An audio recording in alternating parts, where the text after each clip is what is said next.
मुख्यमंत्री योगी आदित्यनाथ ने कहा, इस एयरपोर्ट के लिए एयरड्रोम लाइसेंस की कार्रवाई आखिरी स्टेज में है। मुझे विश्वास है कि प्रधानमंत्री के प्रयासों से इस महीने हम इस एयरपोर्ट का उद्घाटन कर पाएंगे। यह देश की रक्षा जरूरतों को पूरा करने और डिफेंस मैन्युफैक्चरिंग कॉरिडोर के लिए एक बड़ा कदम है। लखनऊ में पहले से ही ब्रह्मोस मिसाइल के कार्य को आगे बढ़ाने में पीटीसी जैसी यूनिट्स उत्तर प्रदेश में स्थापित हो गई है। अडानी इम्यूनिशन का कार्य भी कानपुर में युद्ध स्तर पर आगे बढ़ रहा है। इसी तरह झांसी में BDL प्रोजेक्ट अपनी आखिरी स्टेज में है।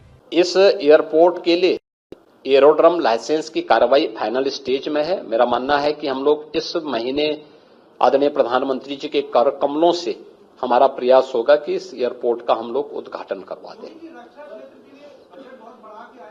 काफी बड़ा आया है देश की रक्षा आवश्यकताओं की पूर्ति के लिए और डिफेंस मैन्युफैक्चरिंग कॉरिडोर में धन्यवाद दूंगा आपको कि मैं इस बात को भूल गया था, लेकिन डिफेंस मैन्युफैक्चरिंग कॉरिडोर के लिए यूपी में 6 नोड हमारे विकसित हो रहे हैं।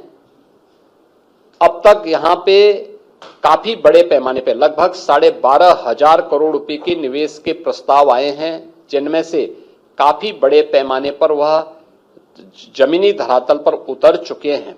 40,000 युवाओं को अभी हमारे सभी नोड्स में, अलग अलग नोड में कार्य भी प्राप्त हुआ है, जिसमें ड्रोन मैन्युफैक्चरिंग की कार्रवाई भी चल रही है।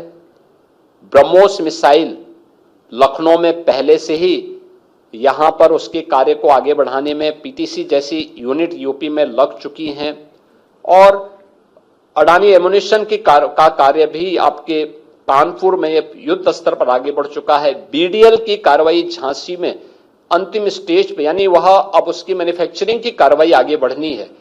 स्वाभाविक रूप से डिफेंस के लिए बढ़ा हुआ यह बजट यूपी जैसे डिफेंस मैन्युफैक्चरिंग के एक नए हब के रूप में यूपी उभरा है, इसका लाभ यूपी को प्राप्त होगा, यूपी के निवेशकों को प्राप्त होगा।